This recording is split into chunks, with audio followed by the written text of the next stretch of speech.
오늘 말씀 한번 살펴보겠습니다. 한번 읽어볼까요? 시작. 가정은 부르심의 인큐베이터입니다. 창세기 1장 26절 27절 말씀 함께 읽겠습니다. 시작.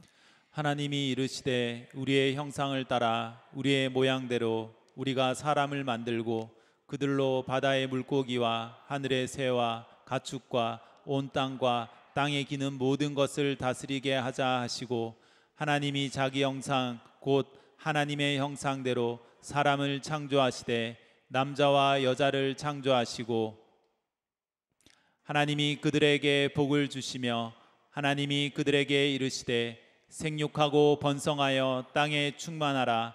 땅을 정복하라. 바다의 물고기와 하늘의 새와 땅에 움직이는 모든 생물을 다스리라 하시니라. 아멘. 여기서 하나님께서 나의 형상을 따라 사람을 만들자 하지 않으셨습니다. 우리의 형상을 따라 사람을 만들되 남자와 여자를 만들자라고 하셨습니다. 이 말에 대한 가장 좋은 설명들은 가장 좋은 그 주석은 이렇습니다. 우리라고 말씀하신 게 성부, 성자, 성령입니다. 특별히 성부와 성자께서 이 성부, 성자, 성령 세 분이시만 또 한 분이라는 신비죠. 근데 이 신비를 설명하는 방식이 이거죠. 성부와 성자가 서로 성령이라는 사랑을 통해 묶여 있다. 서로에게 깊이 묶여 있다. 그것이 마치 개체인 것 같지만 사실상 하나와 같은 상태이다. 이렇게 얘기를 합니다. 그래서 이 성부, 성자, 성령님의 그 형태가 바로 하나님의 형상이라는 거예요. 그 연합된 형태가. 그래서 그 하나님이 연합한 형태대로 남자와 여자를 짓자. 그래서 그들이 연합되게 하자. 성령 안에 연합되게 하자. 또 새로운 상겹줄이죠. 그렇게 남자와 여자를 성령의 성령, 하나님의 사랑입니다. 하나님의 사랑 안에 연합되게 하여서 어떻게 하신다고요? 그 연합 위에 하나님 어떻게 축복하신다고 합니다. 축복하셔서 이 땅에서 번성하고 이 땅을 정복하고 다스리게 하신다고 합니다. 다시 말해 남자와 여자가 성령 안에 온전히 연합된 그 연합체 위에 하나님이 기름을 부으셔서 이 땅에 있는 사단의 세력들을 정복하고 세상의 통치들을 깨뜨리며 하나님의 통치를 이 땅에 풀어내는 에이전트로 사용하시겠다라는 겁니다. 하나님의 형상에 기초한 하나님의 왕국을 이 땅에 드러내는 그 통로가 바로 남자와 여자의 연합이라는 것입니다. 아멘. 그래서 사단이 자신의 영토를 잃지 않기 위해서 가장 경계하는 것은 여러분 정치가들이 아닙니다. 가장 경계하는 것은 뭐 어떤 리더들이나 다른 영향력 있는 사람들이 아니라 사단이 자신의 영토를 잃지 않기 위해서 가장 경계하는 것은 바로 회복된 결혼이 이 땅에 나타나는 것입니다. 회복된 결혼이 이 땅에 나타날 때 사단은 가장 근본적으로 자신의 영토를 잃기 시작합니다. 하나님은 가장 궁극적이고 가장 강력한 기름 부음을 그 결혼, 그 가정 위에 부으셔서 하나님의 나라를 그 가정을 통해 이 땅에 풀어나가신다라는 말씀이 되는 것입니다. 저는 이 사역자로서 가장 큰 수업을 치른 부분이 바로 이 가정, 즉 결혼의 영역이 회복되어 가는 것이 얼마나 중요한지에 대해 각성하는 여정이었습니다. 저는 목회를 하고 교회를 열심히 세워가는 것이 사단의 왕국의 궁극적인 치명타를 피고 하나님의 통치를 이 땅에 가져오는 궁극적인 행위라고 생각했습니다. 맞습니다. 그러나 창세기 1장에서 말하는 것은 바로 하나님께서 저에게 주신 결혼이 정말 그것을 이루어가는 더 중요한 전쟁터임을 깨닫게 하신 것입니다. 제가 이 사역의 차원에서 영적 전쟁을 성실히 이행하고 또 굉장히 정말 사력을 다해 그 영적 전쟁을 치루었습니다. 그럴 때일수록 정말 중요한 영적인 전쟁들, 중요한 고비를 넘을 때일수록 나타나는 일들이 뭐냐 하면 저희 가정에서 갈등이 생기는 겁니다. 부부 사이에 갈등이 생기는 겁니다. 이게 너무 괴로웠어요. 내가 좀 이렇게 사역에서 딱 이렇게 돌파가 일어나려고 하면 내 부르심이죠. 내 부르심에서 아주 중요한 돌파가 일어나려고 하면 가정, 결혼에서 온 공격이 저를 막 끌어내리고 무너뜨리는 것 같은 경험을 한 거예요. 그런 경험을 하시는 분들 혹시 계실지 모르겠습니다.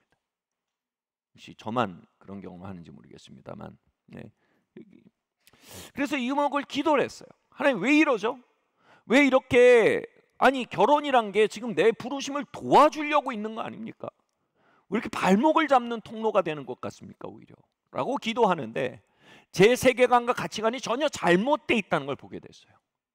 마치 성체에서 저는 성의 안문을 지키려고 모든 병력을 쏟아붓고 있는 장수와 같았습니다. 그러면 제가 안문에서, 즉 사역에서는 저의 부르심에서는 굉장한 승리를 나타내고 진보하는 것 같습니다.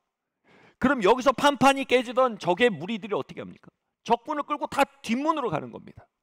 그럼 뒷문은 상대적으로 허술하고 군사 배치도 별로 돼 있지 않습니다. 그래서 뒷문이 뚫리는 겁니다. 그럼 뒷문으로 뚫고 들어온 적들이 결국 앞문도 허무는 것입니다. 이 그림을 기도 가운데 보면서 내가 얼마나 이 뒷문 수비에 취약한가, 그리고 내가 이 사역의 여정을 걸어감에 있어서 이 뒷문을 지키는 일은 앞문을 지키는 것만큼이나, 아니 그거보다 더 중요한 나의 근원일 수 있겠구나라는 깨달음을 얻게 되었습니다. 저는 여러분의 부르심들이 무엇인지 각자 다를 것입니다. 다 알지 못할 수 있습니다. 여러분 커리어일 수 있겠고요, 하나님 앞에서 하나님이 여러분에게 부르신 그 특별한 부르심들이 있을 것입니다. 그런데 그 특별한 부르심의 뒷문은 모두 똑같이 가지고 있는 보편 부르심입니다. 바로 우리의 가정입니다. 우리의 결혼입니다. 많은 이들 각자의 앞문에 있어서 사력을 다하지만 뒷문에 있어서는 어떻게 되겠지, 잘 풀리겠지 라고 방치하는 삶을 사고 있는 것이 저만은 아니요, 수많은 사람들의 이야기라는 것을 저는 알고 있습니다.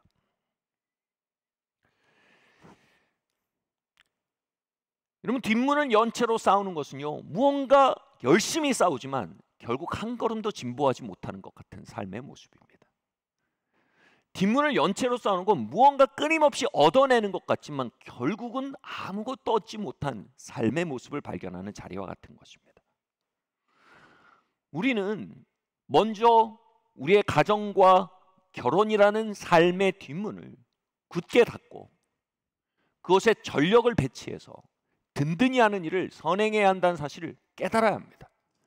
그리고 그것이 성경이 우리에게 가지키는 굉장히 중요한 가치입니다.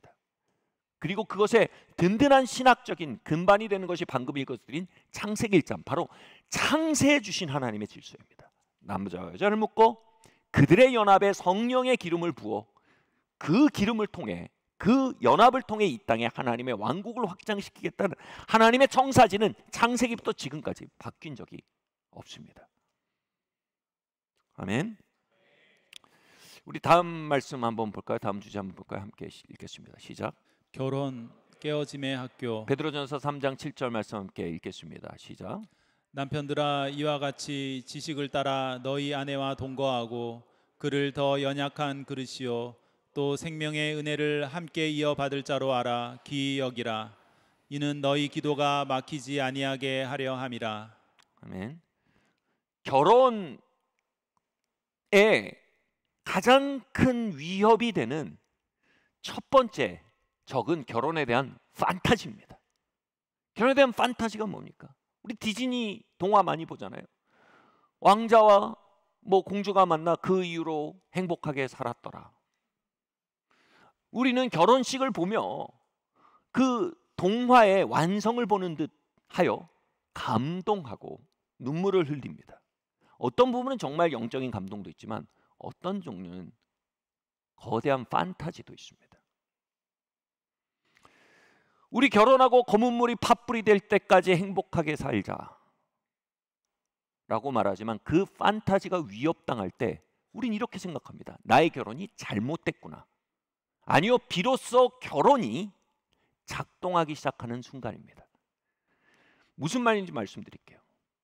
결혼은요, 우리가 깨어짐을 경험하는 것입니다. 바꿔 말해 결혼은요, 우리가 죄인이라는 사실을 구체적으로 만나는 자리입니다.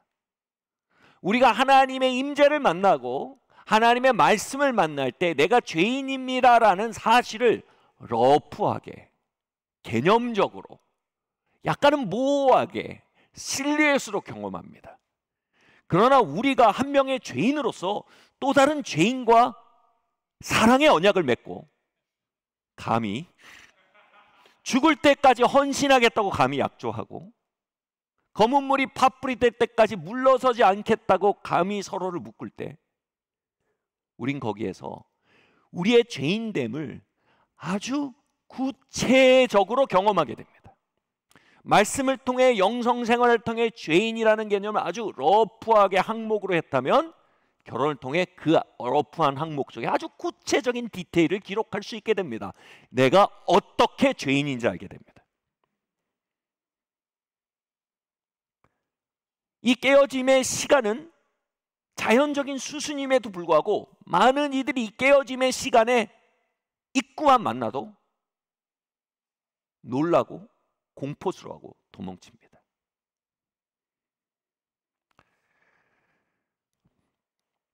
죄인이라는 말이 뭡니까? 죄는 하마르티아, 원래 의도대로 작동되지 않은 고장난 상태, 즉 루트에서 떠난 화살이란 뜻이에요. 원래 하나님의 의도는 뭡니까? 성령 안에 우리가 한 남자 한 여자에게 헌신하고 한 남자 한 여자를 사랑하고 보호하고 그를 즐거워하며 그에 대한 끝까지 로얄티, 충성을 지키는 것이 하나님의 의도입니다. 우리가 죄인됨을 만난다는 것은 우리가 그 하나님의 의도대로 얼마나 작동되지 않는 존재인지를 만난다는 겁니다.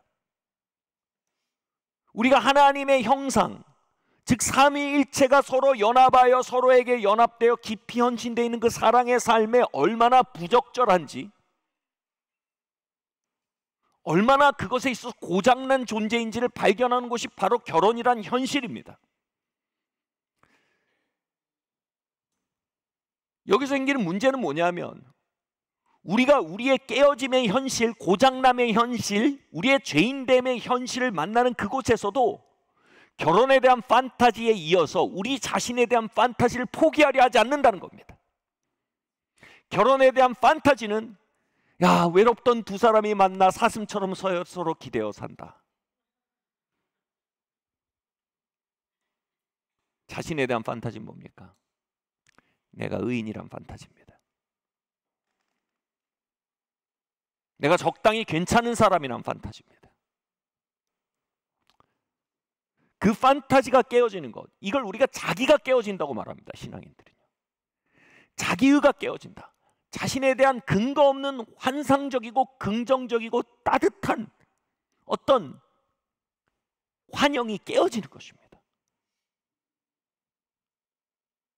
김삼성 선교사님이라는 분이 계세요. 알마티, 카자흐스탄 알마티에서 부흥을 일으키고 무슬림 국가에서요 어마어마한 부흥을 일으키고 교회를 개척하고 선교사로서 현지에 어마어마한 영향력을 미치던 그 부흥의 사람이었어요. 이분의 이야기가 아주 귀합니다. 이분이 대학 시절에 회심을 하고 이제 신학을 공부하러 독일로 신학 공부하러 갑니다. 6년 동안 신학 공부를 했는데 그곳에서 아내랑 너무 많이 싸웠답니다. 너무 자주 싸워서 괴로운 겁니다. 자신은 하나님을 너무 사랑하고 또 내가 제일 사람 중에 사랑하는 사람이 내 아내여야 되고 아내를 사랑하는데 실제로 이게 안 되는 겁니다. 자꾸 싸우는 겁니다. 그래서 새벽 5시에 이 독일에 숲이 많은데 이 숲에 가서 혼자 늑대처럼 울부짖으면서 기도하곤 했답니다. 그리고 어느 날 특별히 밤새도록 싸우는 어떤 새벽, 정말 너무 속이 상해서 그 숲에 가서 막 소리를 지르고 기도하는데 기도의 요점은 이거예요. 하나님 왜 이 여자를 안 바꿔주십니까? 이게 요점인 거예요. 그런데 하나님 왜 이 여자를 좀 바꿔주시고 변화시켜 주셔야 됩니다라고 기도하는데 그렇게 기도할수록 점점 빛이 임하는데 그 빛이 뭐냐면 그 한 여자를 용납하지 못하는 자기가 보이는 거예요. 그 한 여자조차 비판을 그치지 못하는 자기, 그 한 여자조차 용서하고 사랑하지 못하는 자기, 그리고 그 한 여인을 용서하고 사랑하는데 실패하면서 열방을 섬기겠다고 신학하고 있는 자신을 보는 겁니다. 그리고 나서 갑자기 이제 기도가 바뀌는 거야. 하나님, 나를 바꿔주세요. 하나님, 내가 죄인입니다. 내가 죄인입니다 라고 가슴을 치면서 나를 바꿔달라고 기도했다는 것입니다. 그런데 이렇게 기도하는데 이런 음성이 들리는 것 같았다요. 아들아, 네가 죄인인 걸 이제서야 알았구나. 이제서야 알았구나. 그러니까 더 서러운 거예요. 아니야, 그래도 넌 괜찮은 사람, 이래 주실 줄 알았는데 이제 알았구나. 더 서러워서 하나님이 도장 찍어 주신 거잖아요. 그 고통스러운 현실에 대해서. 그래서 더 서러워서 하나님, 내가 죄인입니다 기도하는데 하나님이, 근데 내가 죄인된 너를 사랑한다. 죄인된 너를 사랑한다. 그 순간 엄청난 은혜를 경험합니다. 그분의 표현이 이래요. 그날 밤 자기가 박사학위를 따려고 6년째 공부하고 있었는데 박사학위를 그날 새벽에 10개는 받은 것 같았대요. 그 박사학위의 이름이 바로 인간학 박사학위였답니다. 우리가 얼마나 죄인인지를 6년 동안 부부간의 갈등을 통해 먼 타향에 가서 비로소 깨닫게 된 것입니다.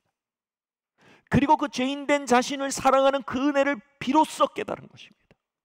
비로소 그 죄인된 자신을 위해 치러진 피값을 비로소 깨달은 것입니다. 결혼이라는 학교에서 그것을 받아들일 때 그는 비로소 깨어짐의 학교에 졸업장, 어쩌면 합격장일지 모르지만 입학 합격일지 모르겠지만 졸업장을 받게 된 겁니다. 요즘 미디어 아트라는 게 있어요. 막 거칠고 울퉁불퉁하고 이런 콘크리트에 이런 프로젝터로 진하게 몇 개를 겹쳐서 쏘면 막 폭포사가 쏟아지는 아름다운 모습을 구현할 수 있어요. 좀 떨어져서 보면 정말 어마어마한 폭포가 쏟아지는 것 같아요. 근데 가까이 가서 보면 그게 판타지란 걸 알게 돼요. 거칠기 짝이 없어요. 건조하기 짝이 없어요. 대고 문지르면 손바닥이 다 찢어질 것 같아요. 여러분, 우리가 우리 자신을 멀리서 볼 때는 우리 자신에 대한 교만에 기초한 거대한 판타지에 가려져 있습니다. 자기의라는 판타지 말입니다. 김삼순 선생님이 그러시더라고요. 제가 그래도 괜찮은 사람입니다. 제가 평생 재수할 때 한 번 누구랑 싸워본 거 외에는 한 번도 싸워본 적이 없고 어디 가서도 사람 좋다는 소리 듣던 사람입니다. 그런데 마침내 누군가와 진짜 가까이서 지내면서 자신이 얼마나 거친 사람인지 보는 겁니다. 얼마나 사람을 판단하는지, 얼마나 사람을 밀어내는지, 얼마나 사랑을 전하는 데 있어서 무기력, 무능함을 가진 자인지 보게 되는 것입니다.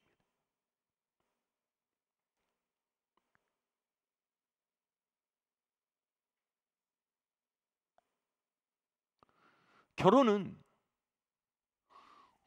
우리 존재의 성향을 아주 구체적으로, 우리는 죄인입니다라는 아주 막연한 신학적 영적 고백을 실체적으로 만나는 자리입니다. 아멘. 다시 말해 우리의 자기가 실체적으로 부서지는 자리입니다. 우리 자신에 대한 판타지가 실체적으로 거덜나는 자리입니다.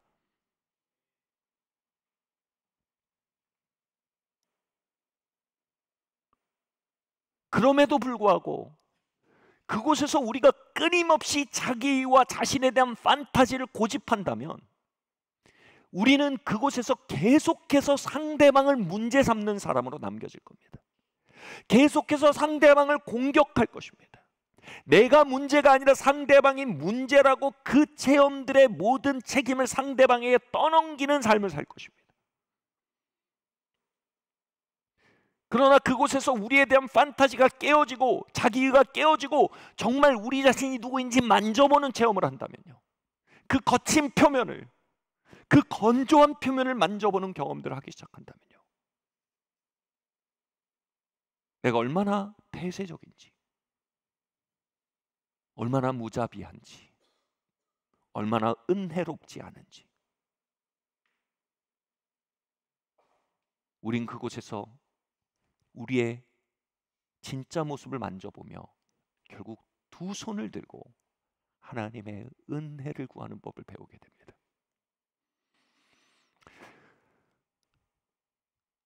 너가 잘못됐어라고 말하는 멱살을 놓고 두 손을 들어 나를 하나님께 개방하고 하나님의 은혜에 의탁하는 매일매일을 경험하는 자리, 여러분, 그것이 깨어짐의 학교에서 진보할 수 있는 유일한 매일의 선택임을 우리 믿어야 합니다. 여러분, 그것이 아니면요, 진정한 성화와 성장이 이루어질 수 없습니다. 내가 깨어진 죄인입니다라는 고백이 없이 어찌 하나님의 은혜가 우리에게 임해 우리를 고치시겠습니까? 어찌 하나님의 자비에 덮여 그 은혜를 깨달을 수 있겠습니까? 그러니 결혼은 그 이후로도 계속 행복했다라는 판타지가 이루어지는 것이 아닙니다. 결혼은 깨어짐의 학교, 그것의 아주 구체적인 학습의 장입니다. 한 번은 갈등을 통과하는 한 부부를 놓고 제가 기도할 때였습니다. 그 부부와 제가 목회 초기에는 이제 상담도 많이 하고 그랬어요. 지금은 또 각 세대별 목회자들이 너무나 잘 저거 하시기 때문에 저거 하지만 그때는 제가 상담을 많이 하고 그랬어요. 그런데 그분들을 만나서 상담을 하려고 하는데 제가 기도하는데 이런 마음이 자꾸 들으는 거예요. 이 사람들 서로 잘못 만난 것 같다. 무슨 말인지 모르세요? 잘못 만난 것 같다. 이거 또 이런다. 잘못 만난 것 같다. 서로 피곤하고 나도 피곤하다. 그런데 그때 성령께서 굉장히 강력하게 책망하셨어요. 너희가 결혼관계에 가지는 가장 큰 유혹은 배우자를 잘못 골랐다고 생각해버리는 것이다. 이게 뭐예요? 자기를 죽어도 포기하지 않는 마음, 뭐예요? 잘못된 사람이라고 말해버리고 손을 터는 겁니다. 너무나 편리하고 너무나 비겁하고 너무나 교만하고 너무나 게으른 우리의 본성을 유지하는 방법입니다. 내가 사람 잘못 만났어. 내가 사람 잘못 봤네.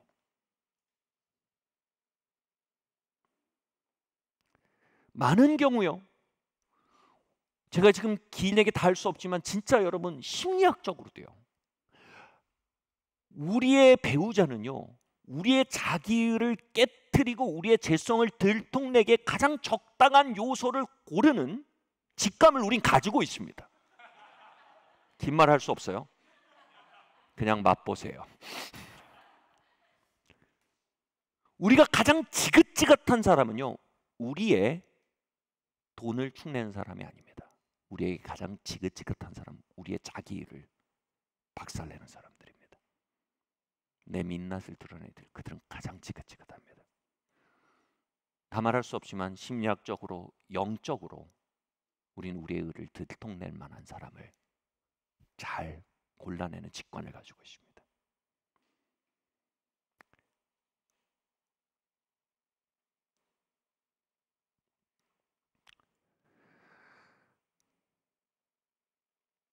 그게 무슨 얘기입니까? 그로 말미암아 우리라고 하나님의 은혜를 의지하도록 돕기에 굉장히 좋은 사람이라는 겁니다. 자기 일을 벗고 하나님의 은혜를 의지하고 변화의 길을 가도록 우리를 촉구하게 아주 좋은 조건을 우리는 초자연적으로, 직감적으로, 무의식적으로 알고 고른다는 겁니다. 다시 말해 아주 잘 만났다는 것입니다. 아무도 아멘을 안 하시는군요. 네, 아멘. 네.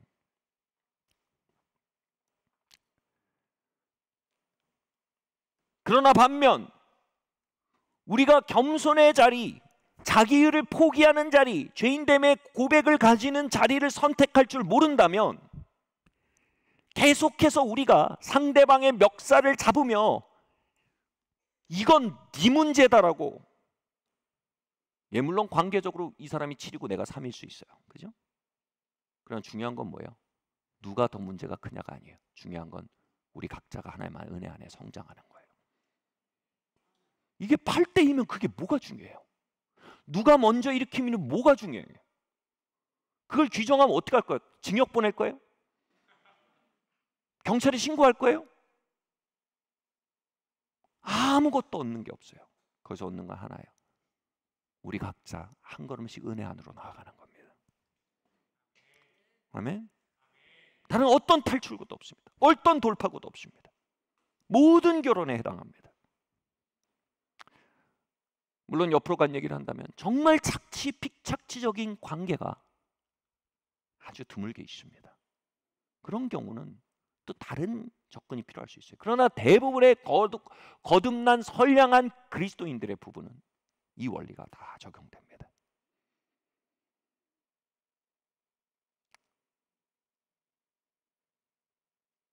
여러분, 죄인됨의 학교, 깨어짐의 학교, 변화와 성숙의 학교로서의 결혼을 받아들이셔야 합니다.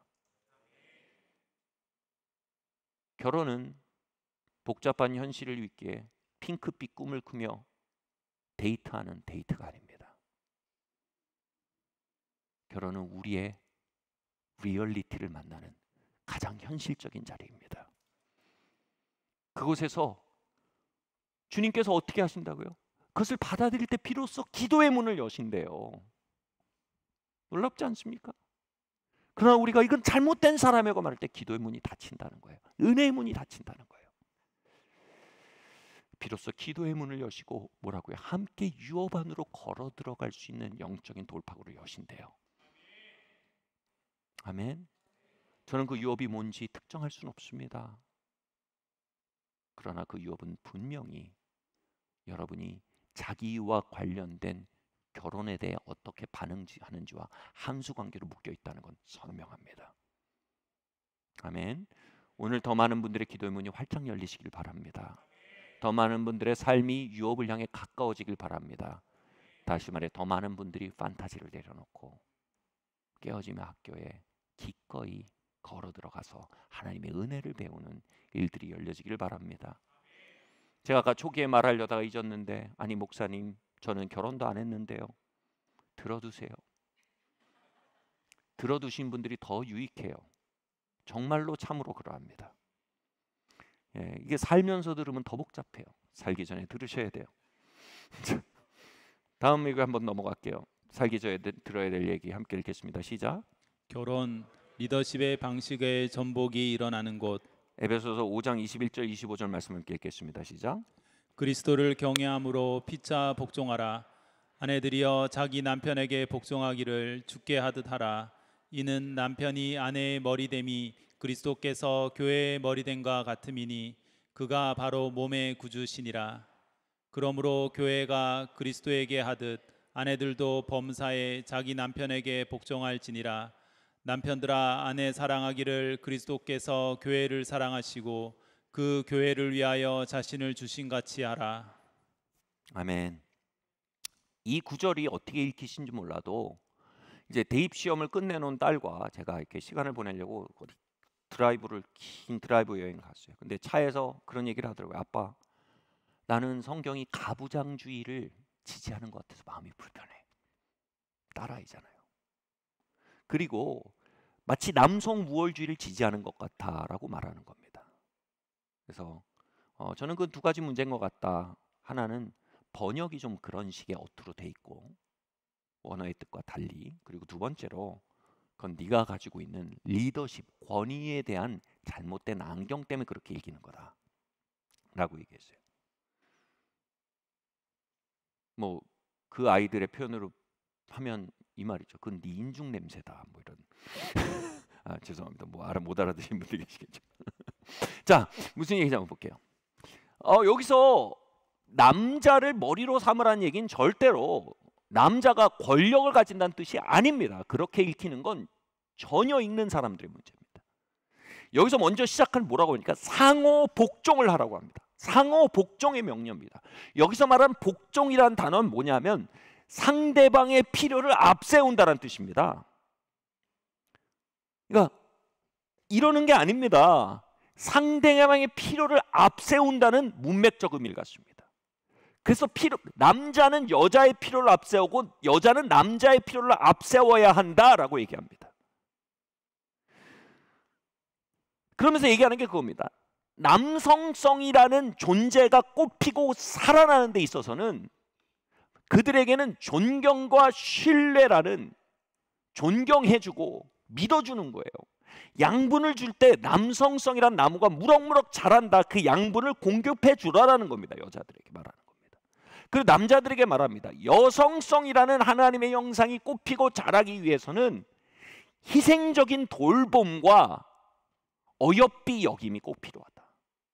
그래서 이뻐하라는 거예요. 그리고 자신을 희생하면서도 아내를 지키려 하라는 거예요.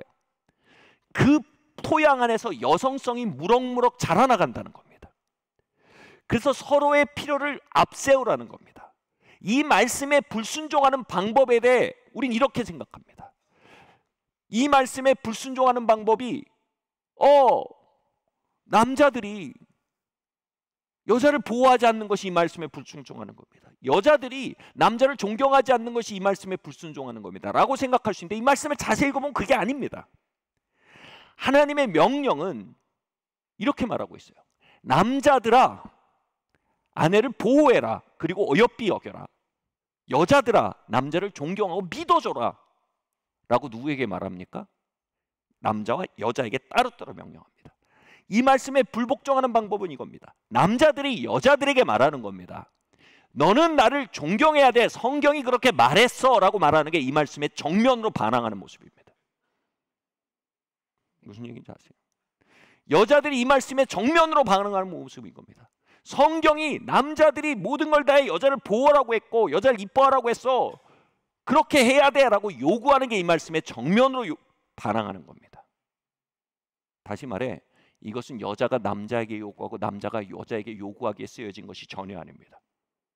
이것은 서로의 필요를 앞세우도록 각자에게 권면하는 목소리입니다. 우린 남자에게 무엇라고 말했는지 여자로서 잊어버려야 합니다. 여자에게 무엇라고 명령하셨는지를 기억해야 합니다. 우린 여자에게 무엇라고 명하셨는지 여자로서 잊어버려야 합니다. 우리는 여자에게 무엇라고 말씀하셨는지만 기억해야 합니다. 그래서 우리가 서로 먼저 우리의 부르심의 몫을 하나님 앞에서 하는 겁니다. 이건 대상에 관한 게 아닙니다. 순종에 관한 것입니다.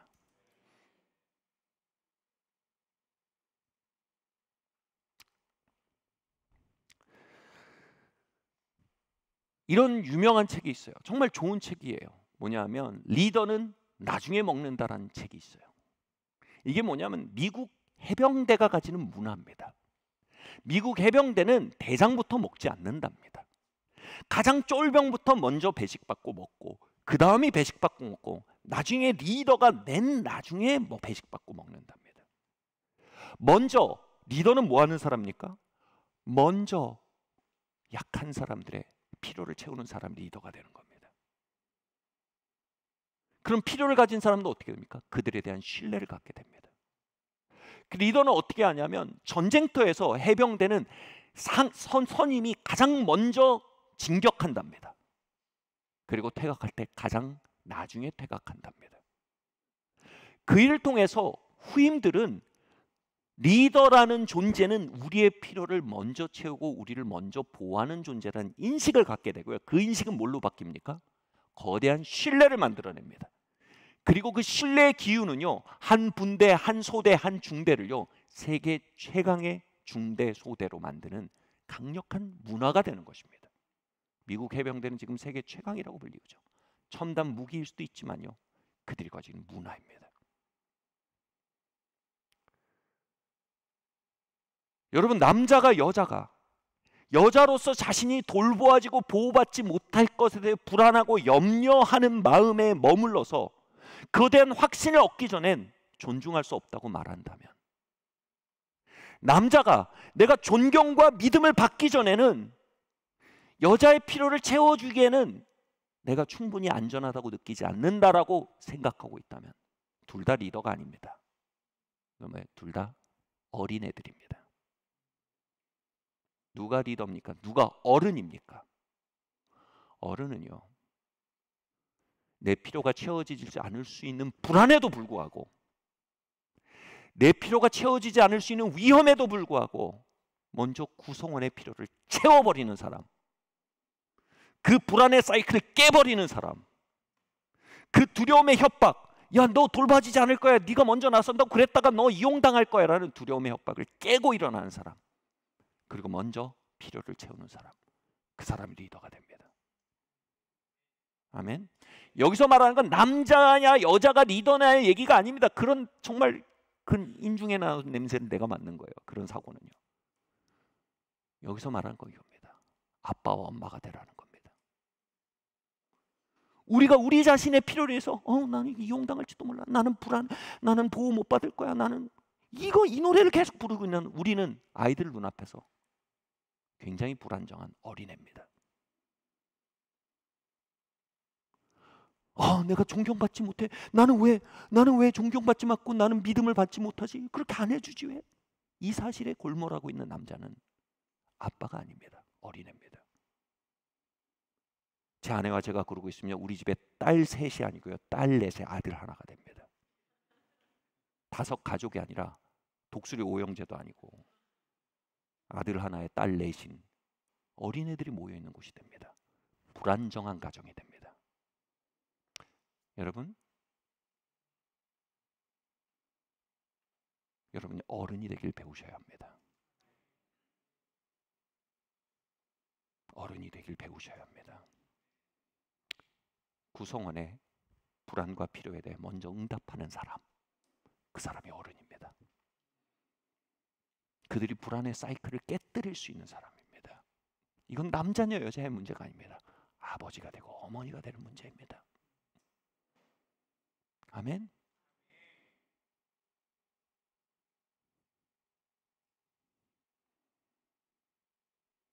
그렇게 내 밥그릇이 채워지지 않은 것 같은 느낌 속에서 상대방의 밥그릇에 먼저 밥을 떠 줄 수 있는 상태. 여러분, 그 사람이 남입니까? 여의도에서 지나가다 만난 남입니까? 우리 아내잖아요. 우리 남편이잖아요. 내 평생 배필이잖아요. 그들의 밥그릇에 먼저 존중해 밥을 채워주고, 먼저 내 호의가 무시받을 수도 있는 그 전쟁터에서 선봉을 서고, 여러분, 그것이 창조하는 거대한 영적 기후는 바로 신뢰의 영적 기후입니다. 그럼 우리의 가문은요, 우리의 가정은요, 오합지졸, 아빠 둘 아이 둘이 아니라 애 넷만 있는 오합지졸의 가정이 아니라 미국 해병대보다 더 강력한 신뢰로 묶인 하늘의 정의의 군대가 될 수 있습니다. 그 안에서 자란 아이들은요, 금세 어른이 됩니다. 그걸 봤기 때문입니다. 저게 리더가 되는 길이구나. 리더는 권력이 아니구나. 리더는 용기구나. 리더는 이타구나. 리더는 내가 모든 것을 끌어들여 자신을 먼저 채우는 권력이 아니구나. 리더는 이타심이구나. 사랑하는 성도 여러분, 이것 없이 어떻게 하늘의 군대가 이 땅에 만들어지겠습니까? 죄송하지만 저는 설교로 일주일에 2번 하는 설교로 여러분 하늘의 군대를 만들 수가 없습니다. 일주일에 2번 듣는 설교로 여러분의 가정에서 그 불안의 사이클을 깨뜨린 리더가 되시고 어른이 되시고 어린아이를 벗어버리기 시작하실 때 하늘의 군대는 여러분이 만들 수 있습니다. 하늘의 군대는 교회가 만들 수 있도록 후원할 수 있지만 교회가 직접 만들어내지 못합니다. 하늘의 군대는 가정 OEM 시스템으로 만들어집니다. 사랑하는 남편 여러분, 어른이 됩시다. 어린애를 벗어버립시다. 넌 왜 날 존중하지 않고 날 믿어주지 않고. 사랑하는 아내 여러분, 엄마가 됩시다. 나를 보호해주지 않고 날 이뻐해주지 않고 어른이 되는 건 뭐예요? 이 사람이 이렇게 신뢰받지 못하고 있구나. 이 사람에게 이렇게 존중해 밥그릇이 비어 있었구나. 그래, 먹어라. 이게 리더입니다. 아빠가 되는 건 뭡니까? 이 사람이 이렇게 안정감에 밥그릇이 비어 있었구나. 얼마나 불안했을까. 이 사람이 이렇게 어여삐 여김에 권리를 가지고 있는 것 아닌가. 나를 향해 내가 이걸 공급해 주지 못했구나. 이따 국 한 사발 더 먹어라. 여러분, 거기서 일어나는 건 밥 한 그릇 국 한 그릇이 아닙니다. 거기서는요, 강력한 영향력이 생겨납니다. 불안의 사이클을 깨는 돌파구가 생기는 것입니다. 아멘. 그리고 거기서 생기는 영적 영향력은요, 우리 아이들이 자라나는 강력한 커버링이 됩니다. 할렐루야. 아멘. 우리 한번 옆에 얘기해 볼까요? 우리 어른이 됩시다. 다른 옆에 얘기할까요? 당신 밥그릇 얘기 그만합시다. 아멘. 아내를 뭐예요? 남편을 뭐예요? 내 몸처럼 사랑하는 거예요. 그 말이 그거예요. 내 몸의 필요를 채우는 것처럼 먼저 그 사람 채우라는 거예요. 아멘. 자, 마지막으로요, 한번 읽어볼까요? 시작. 결혼 진정한 환희를 경험하는 곳. 고린도전서 7장 5절 말씀입니다. 가장 우리가 그냥 쓱 지나가는 말씀 중에 하나일 것 같아요. 우리 한번 뜯어 곱씹어 한번 읽어봅시다. 함께 읽겠습니다. 시작. 서로 분방하지 말라. 다만 기도할 틈을 얻기 위하여 합의상 얼마 동안은 하되 다시 아파라. 이는 너희가 절제 못함으로 말미암아 사탄이 너희를 시험하지 못하게 하려 함이라. 아멘. 여러분, 정욕이라는 단어는요, 모든 죄를 대표하는 단어입니다. 정욕은요, 오도된 성적 즐거움을 추구하는 상태를 정욕이라고 하는데, 이 정욕이 어떻게 모든 종류의 죄를 대표하는 단어가 될 거예요. 방금 읽은 말씀에서요, 정욕의 영을 깨뜨리는 치트키를 이 말씀 우리에게 줍니다. 뭐냐면요, 결혼 안에 있는 즐거움에 대해서 소극적이 되는 것의 위험을 말합니다. 결혼 안에 있는 환희와 즐거움에 대해서 소극적이 되고 수줍은 상태가 되는 것이 정욕의 영에 대해 취약한 상태를 만든다라고 사도 바울이 얘기합니다. 뭐 구성의 시가 얘기하는 것도 아니고 사도 바울이 말하고 있습니다.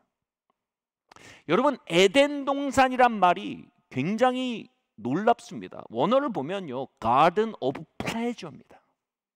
환희의 동산입니다.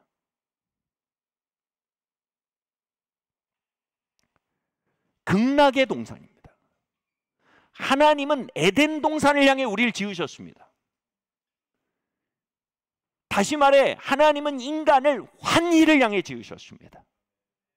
인간의 가장 큰 타락의 시작은 뭐예요? 에덴 동산을 잃어버린 것, 바로 하나님이 주신 환희를 잃어버린 것이 인간이 가장 죄에 취약한 상태가 된 것이다라는 신학적 통찰을 가지고 있는 것입니다. 여러분 어떤지 모르지만 저는 자라면서, 저는 모태신앙을 태어나서 자라면서 나는 가인의 후손이구나라고 생각했어요.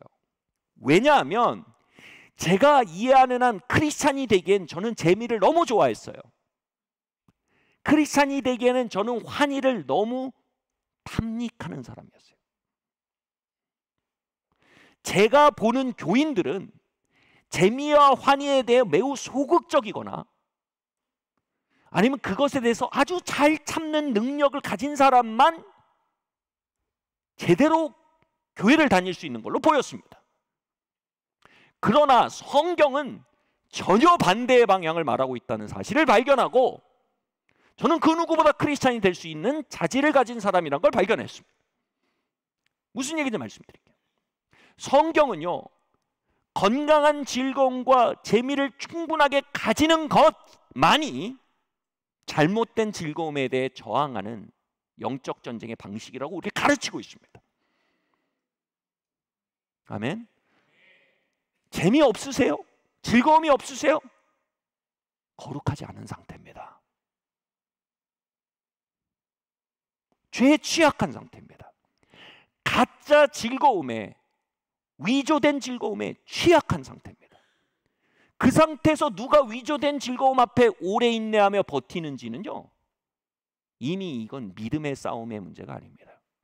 여러분 복싱 훈련하는 사람들 있잖아요. 배에다가 이만한 농구공 같은 걸로 계속 배를 두드려 패면 누가 오래 참나? 여러분 이게 신앙생활입니까? 거짓 즐거움을 계속 가져온대요.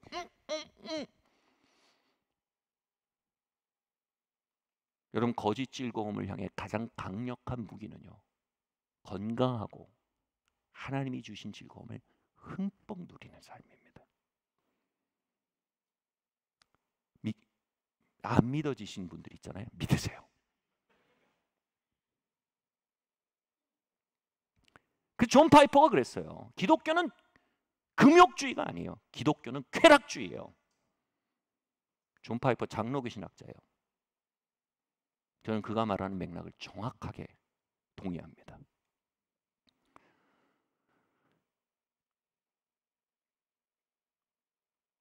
저는 기도하러 들어갈 때 강력한 영적 저항을 느낍니다. 왜냐하면요, 저주의 영, 세상의 영이 제가 기도의 자리에 들어가 자리를 잡고 기도할수록 자신이 더 이상 제 삶을 다스릴 수 없는 존재가 될 것이라는 걸 알기 때문에 미연의 기도의 자리로 가는 걸 막는 걸 너무 많이 느낍니다.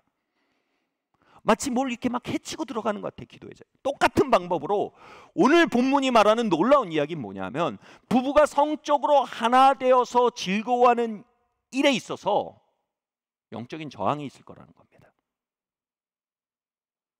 정욕의 영이 우리가 그 자리를 터치해 다운해 나갈 때 더 이상 우리 안에 지배권을 가질 수 없음을 알기에 그 자리를 계속해서 흩어놓으려고 할 거라는 겁니다.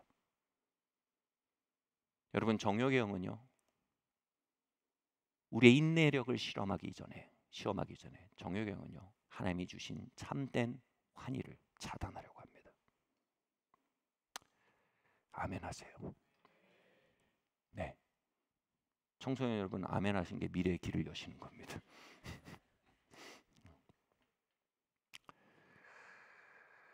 제가 아까 말씀드린 이 김삼성 선교사님이라는 분이, 제가 신혼 때였습니다. 목회자 컨퍼런스를 갔는데 그곳에서 사역자의 삶에 대해서 말하는데 저는 정말 그분의 정직함과 담대함에 감사합니다. 그분이 이렇게 하는 거예요. 사역자들 놓고 이렇게, 여러분 사역자는 적어도, 저도 담대하게 흉내를 내볼게요. 일주일에 3번 아내와 잠자리를 같이 해야 합니다. 앉아있던 모든 한국 목회자들은 뭐라는 거야 지금? 그런 느낌이었어요. 그러면서 그분이 갑자기 이제 눈을 탁 떨어뜨린 거예요. 그래서 저도 지금 50 중년이 훨씬 지난 나이지만 아내와 그 횟수를 유지하려고 항상 노력합니다. 그러면서 막 이게 단상을 막 긁으면서 이렇게 민망해하면서 얘기하시는 거예요. 그리고 목회 상담학 수업 시간에 한 교수님이 이렇게 얘기하는 겁니다. 신학생들, 총각 신학생들도 그렇게 말씀합니다. 여러분, 아내와 성적 친밀함을 유지하는 목회자는 어떤 성적 유혹도 쉽게 처나할 수 있는 내적 힘을 가집니다. 다양한 유혹이 올 수 있습니다. 그러나 그것에 대해서는 유혹을 피하려고 애쓰는 것만이 답이 아닙니다. 강력한 내적 힘을 갖는 것은 아내와 친밀한 성적 관계를 유지하는 것입니다. 라고 상담학 교수님이 얘기하는 겁니다. 정말 놀라웠습니다.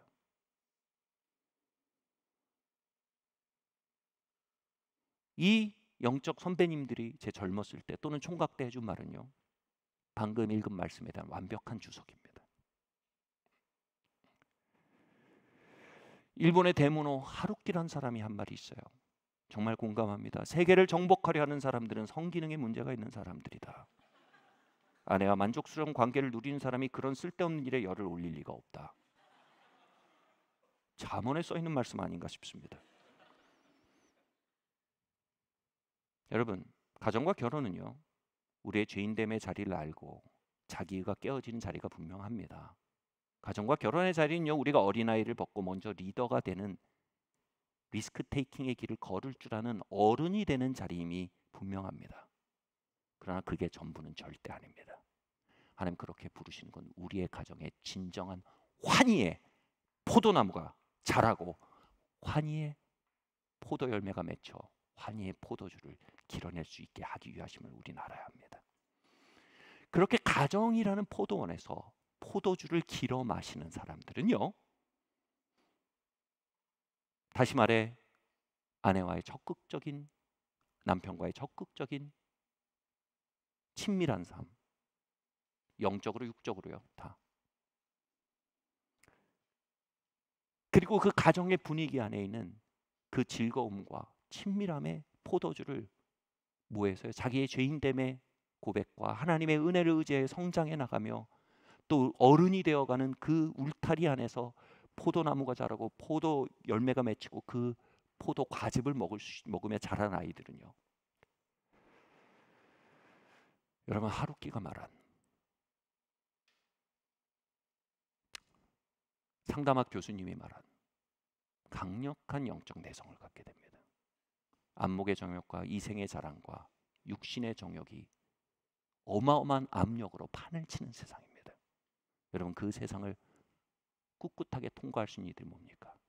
참된 즐거움의 포도주를 마시고 있는 자들입니다. 100만 원짜리 포도주를 즐길 줄 아는 자가 어찌 싸구려 신 포도주에 유혹을 받겠습니까? 아멘. 하나님 그 즐거움을 가진 남자와 여자를 찾으십니다. 그 즐거움을 누리며 사는 아이들을 찾으십니다. 그리고 그들에게 세상을 맡기기 원하십니다. 사랑하는 성도 여러분, 저는 하나님의 신임을 받는 데 있어서 이거보다 정확한 말이 없다고 봅니다. 고양이에게 생선을 맡기지 않는다. 고양이만 보면 눈이 튀어나오고 식욕을 어쩔 줄 모르는 고양이에게 어느 바보가 생선을 맡기겠습니까? 여러분, 배부른 사자는요, 앞에 밥통이 뛰어다녀도, 사슴이 뛰어다녀도, 토끼가 뛰어다녀도 움직이지 않습니다. 배가 부르거든요. 여러분, 가정에 있는 그 환희의 포도주를 길어 마시는 자들,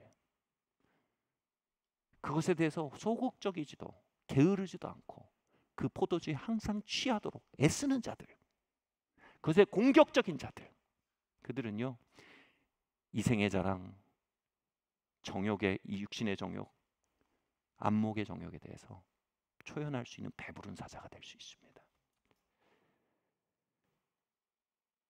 저는 저희 아이들이 배부른 사자로 자라길 바랍니다. 제가 배부른 사자이길 원합니다. 제 아내가 배부른 사자이길 원합니다.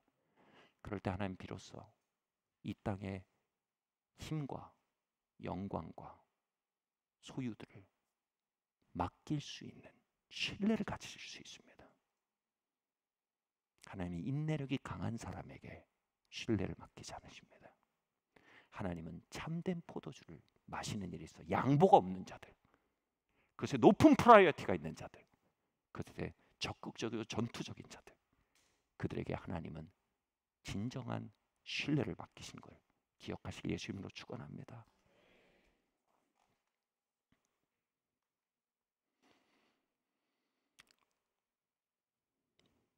그들이 세상의 영과 싸우고 마귀와 싸우고 옛사람과 싸우고 죄의 유혹과 싸워 나아가는 전쟁에 있어서 승리해 나갈 수 있는 충분한 무기고를 가진 자들이 되는 것을, 여러분, 것이 성경의 창세기 1장부터 말하고 있는 놀라운 비밀임을 우리가 발견할 수 있기를 예수 이름으로 축원합니다.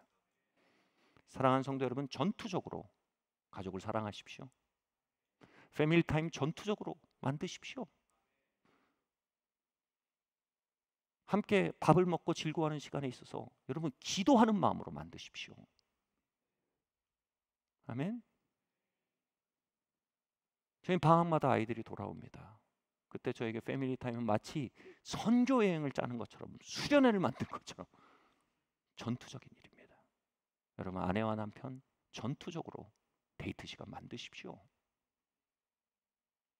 만듭시다. 저는 제 아내한테 지금 말한 거긴 한데 제 아내 빼고 다 아멘 안 해요. 이렇게 만듭시다. 아멘. 부부와의 친밀함, 여러분 그 고지에서 결코 밀려나지 마십시오. 아멘. 말씀 마쳐야 될 것 같습니다. 하나님은 이러한 부부들이 만들어가는 포도원을 통해 신실한 이들을 키워내십니다. 그들에게 힘과 부와 영광을 신임하여 맡길 수 있는 안정적인 심령을 만들어내십니다.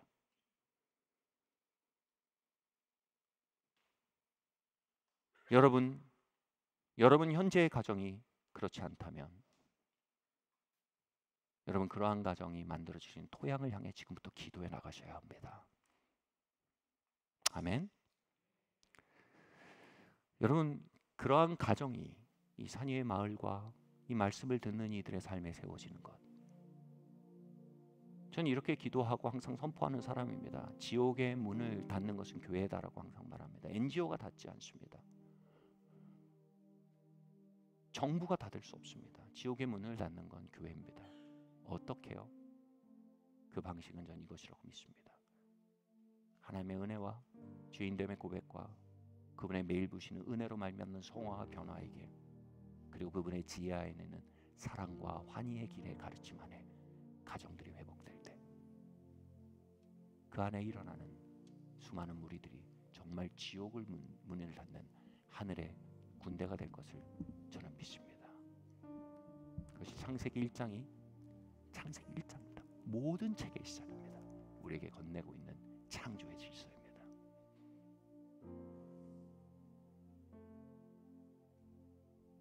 잘 3번 일어납시다.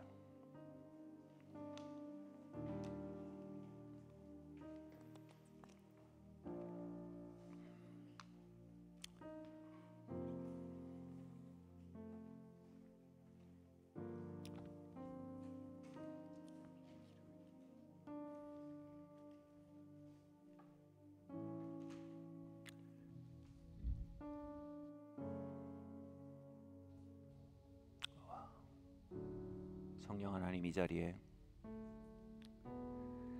우리의 참된 포도주 되시는 성령 하나님, 이 자리에 강림하여 주시고 우리의 깨어진 가정들로 인한 체험들이 하나님의 말씀의 진리로 도취될 수 있기를 기도합니다. 우리의 가정에 있었던 부정적인 경험들이 성령 안에 있는 소망으로 도취될 수 있기를 바랍니다. 이 시간 우리를 격려하시고 일으켜 세우시며 물된 동산으로 부부를, 가정을 데려가시려는 하나님의 소망의 음성 앞에 혹시 이런 분들 없으십니까? 우린 글렀습니다. 우린 늦었습니다. 우리에겐 미천이 없습니다. 사랑하는 성도 여러분, 주님이 가져오시는 기적은 포도주가 끝난 가나안 혼인잔치에 물을 포도주로 바꾸신 기적입니다. 하나님, 우리의 가정에 포도주가 끝났습니다. 나의 가정이라는 경험 안에는 포도주가 끝난, 흥이 끝나버린 잔치와 같습니다. 그러나 여러분, 주님께서 성령의 포도주를 이곳에 붓고 계십니다. 우리 두 손을 하나님과 함께 한번 듭시다. 성령 하나님, 이 시간 나의 기초 가정에 성령님 포도주로 역사하여 주시기를 기도합니다. 회복의 포도주, 용서의 포도주, 겸손의 포도주, 변화의 포도주로 강림하여 주시옵소서. 또한 우리를 어린아이의 자리에서 어른이 될 수 있도록 우리를 가르치시는 그 때론 경책하시는 성령님의 음성으로 우리를 강림하여 주시옵소서. 그 안에 우리의 가정에 환희의 포도원이 주님 농사지어지게 하여 주시옵소서. 여러분, 이런 책체 목소리에 멀지만 가야 할 길, 어떤 분들은 그 길이 너무 멀게 느껴질 수 있습니다. 오늘 시작하십시오. 여러분 20년 뒤에 그 포도나무를 먹게 되지 않겠나? 그렇더라도 오늘 시작하십시오. 내 생에 그 못 먹을 것 같아. 그렇더라도 시작하십시오. 여러분의 다음 때라도 그 포도주를 먹어야 될 거 아닙니까?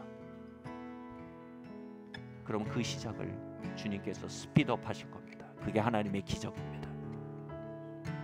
그 물을 포도주로 바꾸어 버리실 겁니다. 그게 하나님의 기적입니다. 우리가 할 일은 그 물 항아리를 들고 나아가 주님께 내어놓는 것입니다. 주님, 여기 맹물 같은 나의 가정 체험이 있습니다. 하나님, 포도주로 임하시고 다스리시고 지혜를 베풀어 주시고 인도하여 주시옵소서. 우리 성령의 역사를 구하고 함께 기도하겠습니다. 우리 함께 입을 열어 기도합시다. 하나님, 부어주세요. 역사하여 주세요. 주님, 기름 부어주시길 원합니다. 예, 주님 역사하여 주세요. 예, 주님 부어주세요. 주님, 내 불안을 앞세우고 내 두려움을 앞세움으로 어리광을 부리며 살았던 것을 주님 그치기로 결정합니다. 내 불안과 두려움을, 내 밥그릇을 내려놓고 하나님 먼저 주님 우리의 배우자의 필요를 기꺼이 국과 밥을 먼저 배식받게 하기로 결정합니다. 주님, 먼저 전진하고 마지막에 퇴각하는 사람 되기 원합니다. 주님, 그렇게 주님 불안의 영적 기후를 깨뜨리고 신뢰의 문화와 신뢰의 영적 기후를 만드는 리더가 되기 원합니다. 그렇게 아버지가 되기 원합니다. 어머니가 되기 원합니다. 그렇게 어린아이만 4명 있고 어린애만 5명 있고 몸이 작은 어린아이들이 몸이 큰 어린아이들의 어리광하는 모습을 보며 낙심하는 그런 가정이 아니라 주님, 그 몸에 걸맞는 어른스러움이 그 대화와 그 행보와 관계 안에 나타나며 그들이 창조하는 영적 기후가 그 영적 소대원, 아니 하늘 가정의 구성원들 가운데 안정감을 만들며 신뢰의 기후를 만드는 그 역사가 임하기를 원합니다. 주님, 이 시간 또한 기도합니다. 주님, 내가 사람을 잘못 만났다, 사람을 잘못 골랐다라는 말로 주님 나의 죄인됨이 드러나는 것부터 방어하고 나의 이슈들이 인정되는 것부터 방어하고 투사하고 방어하고 후퇴하는 모든 오만함과 태만한 자리를 회개합니다. 주님, 사람을 잘못 만난 것이 아닙니다. 주님, 내 안에 죄가 있습니다. 내 안에 판단이 있습니다. 내 안에 빨리 성내는 마음이 있습니다. 주님, 내 안에 무자비한 마음이 있습니다. 주님, 내가 자비를 얻은 자이나 주님 자비를 주지 않으려는 배은망덕함이 있습니다. 주님 아버지 하나님, 이 시간 나의 길을, 나의 몫을 선택하며 걸어나갑니다. 하나님 앞에 이 시간 나의 몫을 받아들입니다. 하나님 앞에 나의 죄인됨의 몫을 받아들입니다. 주님 우리의 책임을 받아들입니다. 그리고 두 손을 들고 말합니다. 하나님, 내 책임이 있으나 하나님 내가 무력합니다. 하나님의 은혜를 구합니다. 하나님, 변형의 은혜를 구합니다. 변화의 은혜를 구합니다. 자비를 구합니다. 하나님, 성화의 은혜를 구합니다. 하나님, 성숙의 은혜를 구합니다. 이 시간 하나님 은혜를 부어주세요. 하나님, 은혜를 부어주세요. 하나님, 오늘도 아버지 내가 먼저 전진하는 사람이 되기 원합니다. 맨 마지막에 후퇴하는 사람이 되기 원합니다. 하나님, 은혜 부어주세요. 하나님, 내가 먼저 배식을 주는 사람이 되기 원합니다. 하나님, 내가 그럴 수 없는 사람이니 하나님, 은혜 부어주세요. 그렇게 하기로 결정합니다. 그러니 은혜 부어주세요. 하나님, 은혜를 부어주세요. 하나님, 은혜 부어주세요. 하나님, 내게 은혜를 부어주셔서 주님, 내가 어미가 되고 아비가 될 수 있게 해주세요. 주님, 내가 우리 아이들뿐에 아니라 내 아내에게 아비가 되기로 결정합니다. 주님, 우리 남편에게뿐 아니라 우리 아이들에게뿐 아니라 우리 남편에게 어미가 되기로 결정합니다. 그래서 아버지 하나님, 아비의 마음, 어미의 마음 일어나게 하시옵소서. 어린아이의 미를 벗어버리게 하여 주시옵소서. 주님, 그 성장과 성숙의 길, 주님 그 리더의 길 먼저 전진하여 나가는 그 아빠 엄마의 등을 바라보며 아이들이 살아야 될 삶의 지혜를 배우며 아이들이 그들의 전진하는 등을 바라보며 아이들이 걸어야 할 성장의 길, 성숙의 길, 변화의 길을 인식하며 인생을 깨닫는 산 교과서가 되도록 하나님, 이곳에 있는 아버지 어머니를 축복하시고 남편과 아내들을 축복하여 주시옵소서. 우리가 계속 기도하고 나가 나아갑시다. 하나님, 우리의 가정의 아버지 하나님이여, 기쁨의 포도원을 경작하기로 결정하오니 주님, 그 기쁨의 포도주를 향해 후퇴하지 않겠습니다. 하나님, 은혜를 부어주시옵소서. 함께 이 시간 기도하고 나아갑시다. 아버지 하나님, 이 시간 각 가족들의 패밀리 타임을 축복합니다. 저녁 식사 시간을 축복합니다. 예수님 이름으로 아버지 하나님, 아버지 가족들이 주고받는 문자와 카톡을 축복합니다. 아버지 하나님, 가족들이 함께 보내는 휴가 시간을 축복합니다. 부부 가운데 있는 정서적, 육적, 영적 친밀함을 축복합니다.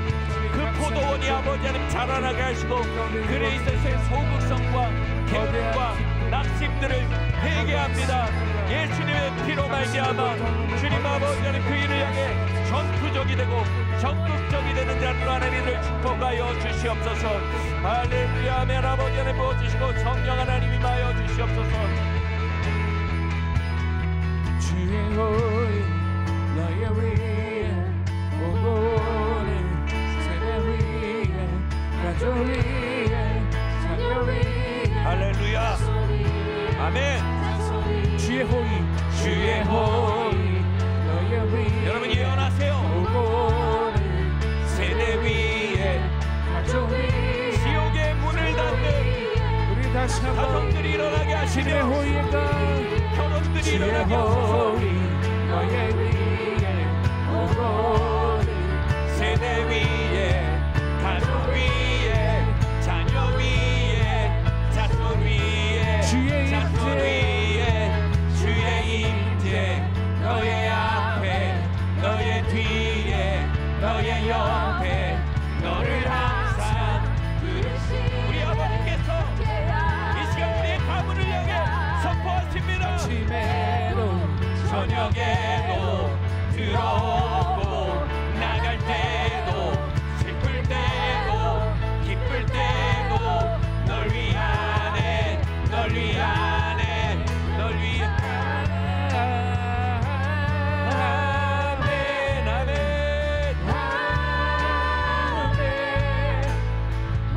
그 포도원을 일으켜 세우시는 하나님의 약속에 아멘 하세요. 그 하나님의 예언에 아멘 하세요.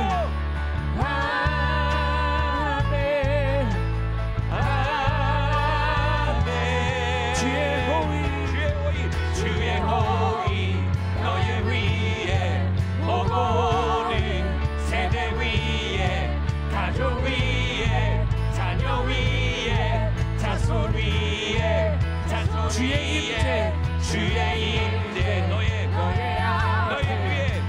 뒤에 너의 옆에 너를 항상 부르시네 함께하네 아침에도 저녁에도 들어오고 여러분 가족들을 축복하세요. 슬플 때도 기쁠 때도 널 위하네 널 위하네 널 위하네 널 위하네 할렐루야. 널 위하네 예. 이 성품을 하나님 할렐루야.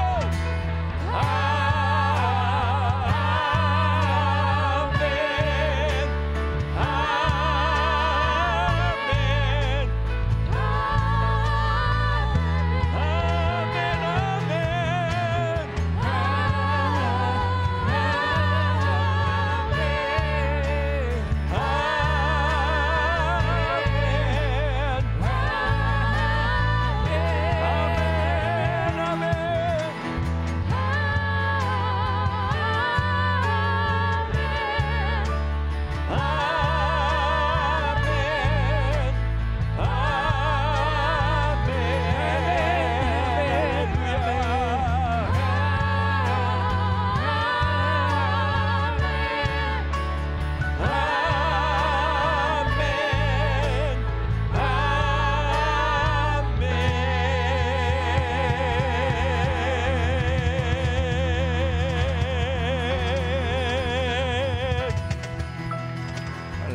러브 애프터 매리지 워크숍을 했는데 거기서 우리 훈련한 게 있어요. 안 계실 분도 계시지만 우리 다 같이 그걸 사용합시다. 같이 말할게요. 예수님의 이름으로 결혼 가운데 있는, 가정 관계 가운데 있는 자기의의 판타지를 십자가에 못 박습니다. 예수님의 이름으로 결혼과 가정 안에 있는 유치함을, 성장을 거부하며 리더가 되길 거부하며 누군가 앞서기만을 기대하는 수동성을 십자가에 못 박습니다. 예수님의 이름으로 가족의 즐거움과 가정에 부어지는 포도주에 대해 소극적이 되고 낙심하고 기대치 못하는 마음을 십자가에 못 박습니다. 두 손 한번 들까요? 하나님, 이 자리에 겸손의 심령을 부어주시고 깨어진 심령을 부어주시옵소서. 가정 안에, 우리는 가문 안에 자기의의 기만의 유산을 남기지 않기로 결정합니다. 남 탓의 유산을 남기지 않기로 결정합니다. 내가 잘못된 사람을 만났다는 그 거짓말을 유산으로 남기지 않기를 바랍니다. 하나님, 자기의와 이것을 벗어버리고 하나님 겸손의 유산, 변화의 길에 유산을 남기기로 결정합니다. 하나님, 은혜를 부어주세요. 하나님, 또한 어른이 되는, 성장하기로 결정하는 주님 위험 안에 먼저 전진하는 뒷모습을 보이는 어른이 되기를, 아빠 엄마가 되기를 선택합니다. 하나님, 하늘 해병대 리더십의 심장을 부어주시옵소서. 퇴각할 때 맨 마지막에 퇴각하고, 전진할 때 맨 먼저 전진하고, 배식할 때 맨 늦게 배식받고, 주님, 그렇게 아내와 남편을 앞세우고 아이들을 앞세우고 아빠 엄마를 앞세우고 상호 복종하는, 서로 앞세우는 놀라운 리더십들이 가정에 부어지게 하여 주시옵소서. 주님, 마지막으로 주님, 가나안 혼인잔치에 끝난 맹물 같은 혼인잔치에 주님 포도주를 만드신 주님의 기적을 축복합니다. 사람으로 힘으로 어찌할 수 없는 수많은 난관들을 하십니다. 예수님, 우리는 그저 맹물 같은 우리의 가정의 물동이를 가지고 예수님의 말씀으로 오는 것이 우리의 최선입니다. 그것을 선택하고 순종하는 것이 우리의 최선입니다. 그러나 주께서 그 맹물을 포도주로 바꾸시는 분이심을 신뢰하고 믿습니다. 주님, 그 일을 행하여 주시옵소서. 가정에 환희가 임할지어다. 저녁 시간에 기쁨이 임할지어다. 주고받는 문자 안에 교통과 공감이 있을지어다. 부부 사이에 친밀함과 기쁨이 돌아올지어다.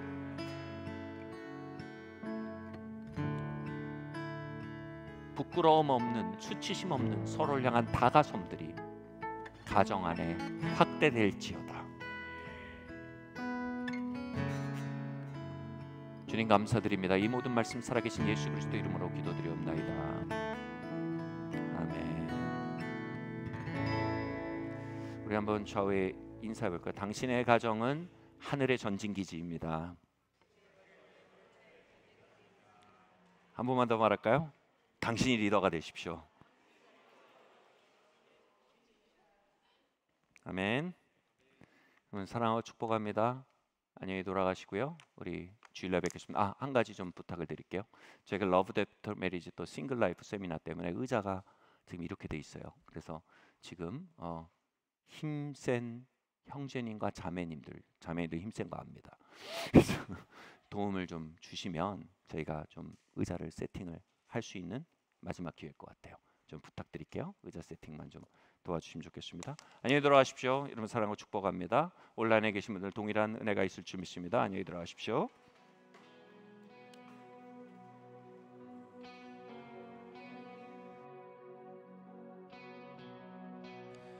본당 앞에 있는 장희